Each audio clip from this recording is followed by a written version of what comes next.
Señor Presidente del Consejo Permanente de la Organización de Estados Americanos, Embajador Harold Forsyth. Señor Luis Almagro, Secretario General de la OEA. Señor Ministro de Relaciones Exteriores, Embajador Oscar Maburto. Señoras y señores representantes permanentes y delegados de los Estados miembros. Señoras y señores, para mí es sumamente honroso estar en la primera organización de los hermanos americanos. Traigo el saludo de mi familia, traigo el saludo de los hermanos peruanos,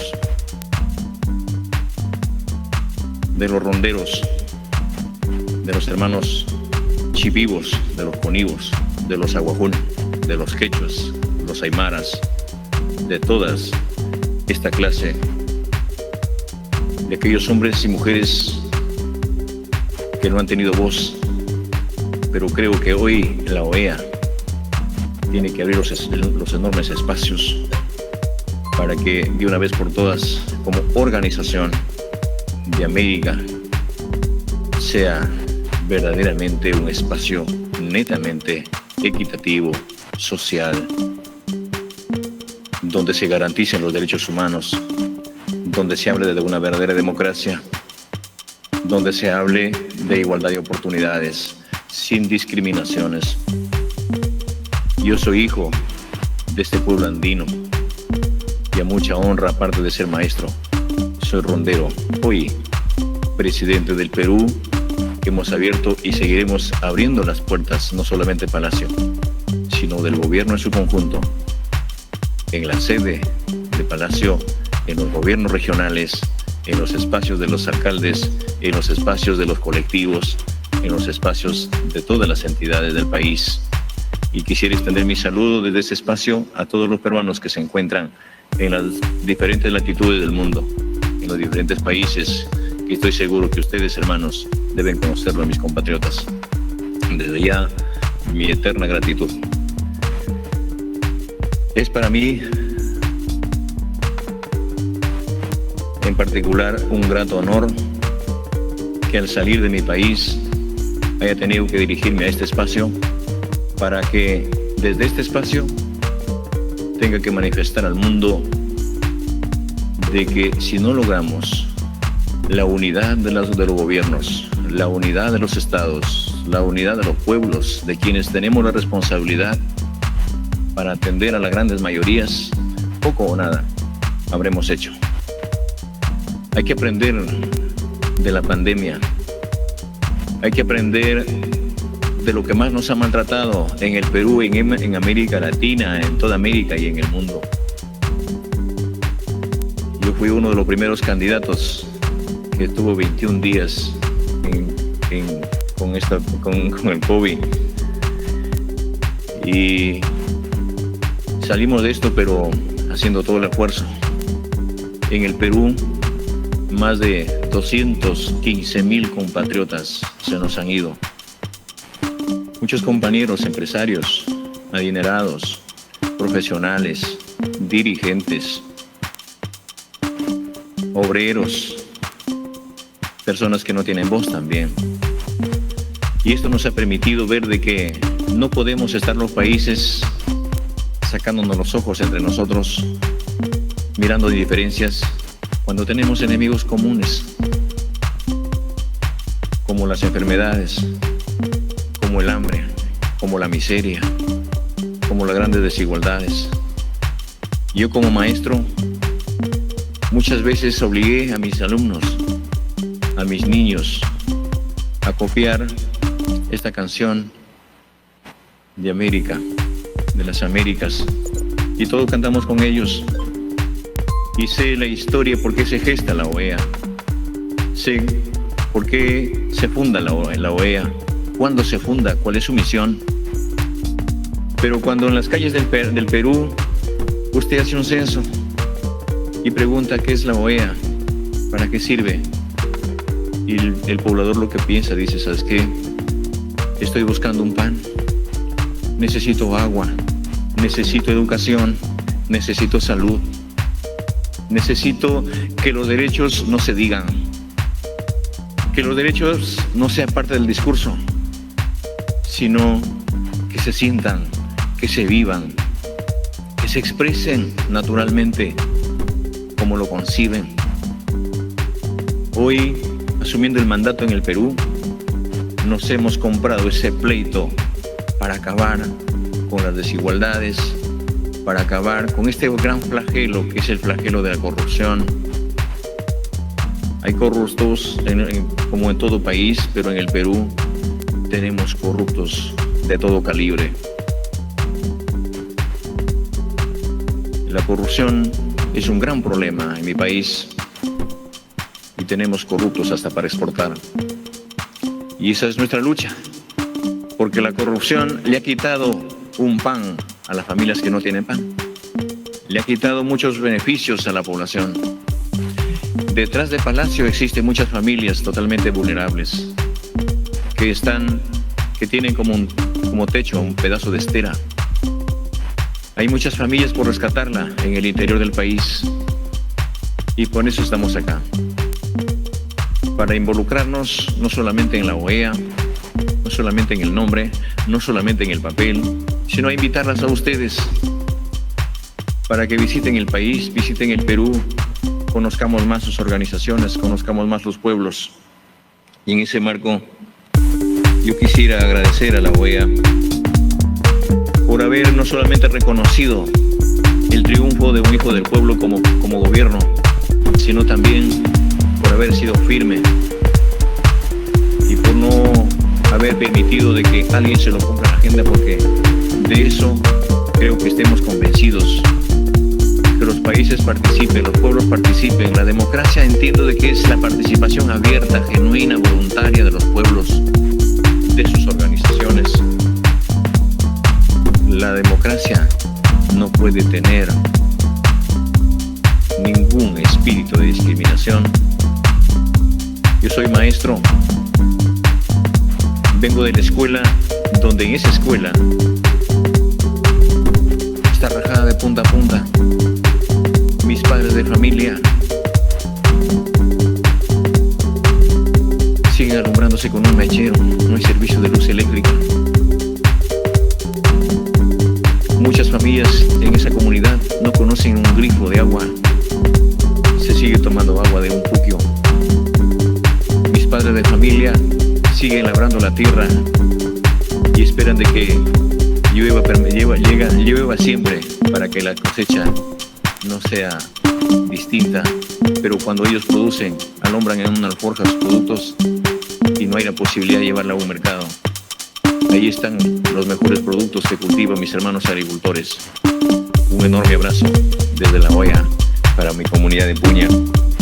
Hoy entiendo de que si los pueblos no estamos unidos, vendrán otras pandemias y acabarán con todo. Pero estamos a tiempo también de que, aprendiendo de la pandemia, es el momento de la más grande unidad de los pueblos. Es el momento de la gran convocatoria de su secretario y de los quienes estamos involucrados a terminar con esta pandemia. En eso nos hemos forjado y desde acá quiero agradecer a mi gabinete. Quiero agradecer a los gobernadores regionales, a los alcaldes, al pueblo entero del país y también a los demás hermanos países que nos han colaborado y se siguen sumando a esta causa para terminar con la pandemia. Primero es la vida, primero es la salud de los pueblos. Con salud todo, sin salud nada. La OEA entiendo que es el foro político, jurídico, social y de cooperación hemisférica por excelencia. Y eso se plasma a través del diálogo, del entendimiento, donde encubren todas las lenguas, todos los idiomas, todos los pueblos, todas las etnias. Y en ese marco es necesario que se llame a la más grande y amplia concertación y a la buena vecindad, y que acá prime los verdaderos Estados miembros con miras a una acción colectiva y efectiva para enfrentar los grandes desafíos comunes que tenemos. Celebremos en esta sesión no solamente la unidad, sino el compromiso para a que la OEA haga sus reuniones descentralizadas. Salgamos de las cuatro paredes, visitemos a los pueblos, unámonos siempre, que de eso no cabe duda y estoy seguro que se tiene que agendarla. Es importante no solamente reconocer y ser parte permanente de este organismo, sino también hay que entender de que la OEA, sus observadores, quienes participan, tengan un informe genuino de la realidad, tengan un informe real de los hechos, y que los países involucrados como gobernantes, más allá de un lenguaje florido, de discursos subrayados o resaltados, llevemos la voz viva del niño, de las mujeres, y rescatemos también la igualdad de género, de aquellas mujeres que no tienen voz, de aquellos dirigentes que salen a la calle a clamar justicia y que ellos nunca más pueden ser encarcelados, pueden ser juzgados como dirigentes porque llevan la voz de sus organizaciones, de sus pueblos. Basta de persecución política a los dirigentes. Basta de callar a los pueblos. Es necesario agendar la libertad, las libertades sindicales, porque los sindicatos de donde yo procedo llevan la voz auténtica de sus pueblos, de los trabajadores. Hay que reconocer en todo el país que los trabajadores tienen derechos que se han forjado y han logrado a punta de sudor, de sacrificio, y que también en esa lucha por conseguir tienen muchos compatriotas, muchos compañeros que han entregado su vida. Forjemos por tener mejores alimentos en las escuelas, en las universidades. Y quiero decirles, hermanos, que la OEA debe aperturar espacios para gestar en cada país la investigación, la tecnología. En el Perú vamos a crear el Ministerio de la Ciencia, la Tecnología y la Investigación para que nuestros hijos, al terminar la escuela, al terminar la secundaria, tengan el acceso directo a la universidad. No puede estar desligada la educación básica, como en el Perú, la educación básica de la universidad. Yo soy un testigo presencial y un testigo vivo que de cada 20 niños que han pasado por el salón, uno termina la universidad. El Estado, el gobierno les da un título a nombre de la nación y ese profesional resulta como taxista y no tiene oportunidad laboral. Tenemos que enlazarla. Tenemos que hacer que la educación sea un derecho constitucional, que la educación no sea más un privilegio para unos cuantos y que no sea un espacio de discriminación. Estoy convencido que si no invertimos en la educación, poco o nada habremos hecho por los pueblos. Pero en el Perú vamos a dar todo el esfuerzo para que los pueblos, para que un Ashaninka, un rondero, un aymara, un aguajún esté a la altura de cualquier ciudadano, de cualquier hombre del Perú y del mundo, y esté a la altura de lo que estamos acá sentados en la OEA. Creemos importante manifestar de que todo pasa por una voluntad soberana y que pensemos siempre en las grandes mayorías y que en ese compromiso hoy tenemos que asumir responsabilidades. Pero la responsabilidad para sacar adelante un país no es solamente responsabilidad del gobierno, sino también es una responsabilidad compartida. Y en ese compartir no es un compartir de un café, no es un compartir de un bocado, es un compartir de sacrificio, de lealtades. Si alguien muestra una confianza para ejercer un cargo, en un ministerio, en un espacio social,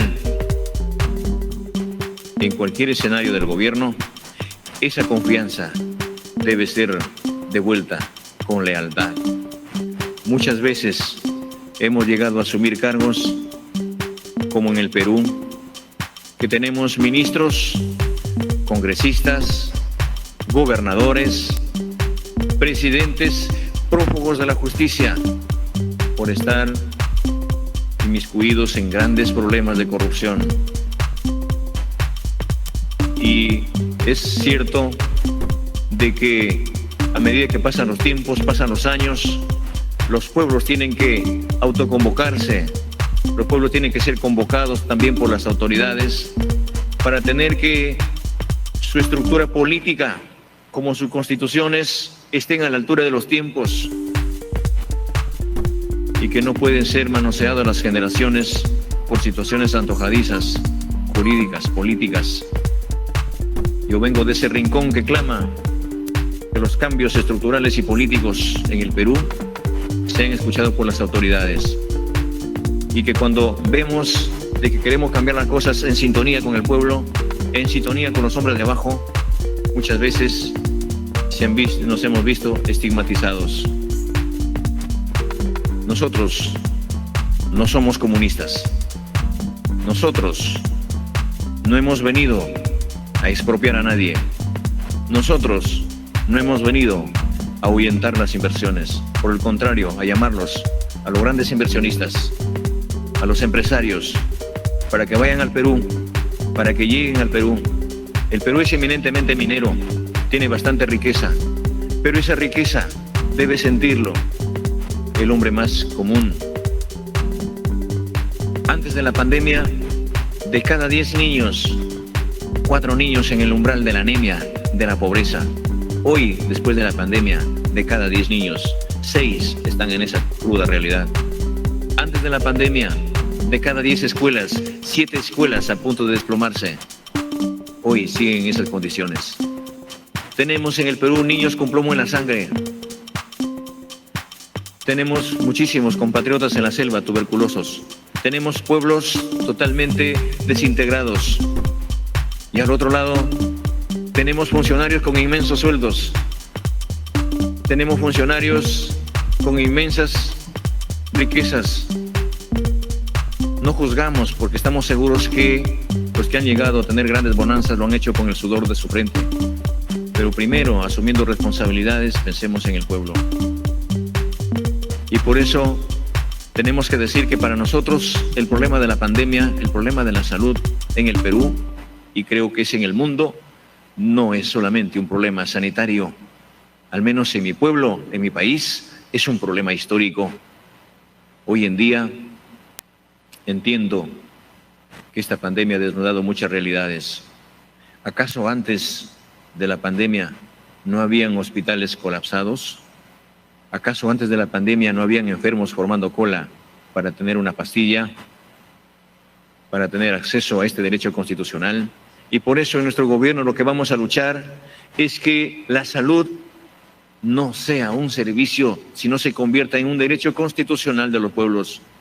Que la educación se convierta en derechos constitucionales, que la alimentación igual, y que las calles de los pueblos estén abiertos, que no estén cerrados, que no estén enrejados, porque estoy seguro que igual que en el Perú también hay otros problemas como la inseguridad, la delincuencia, el narcotráfico,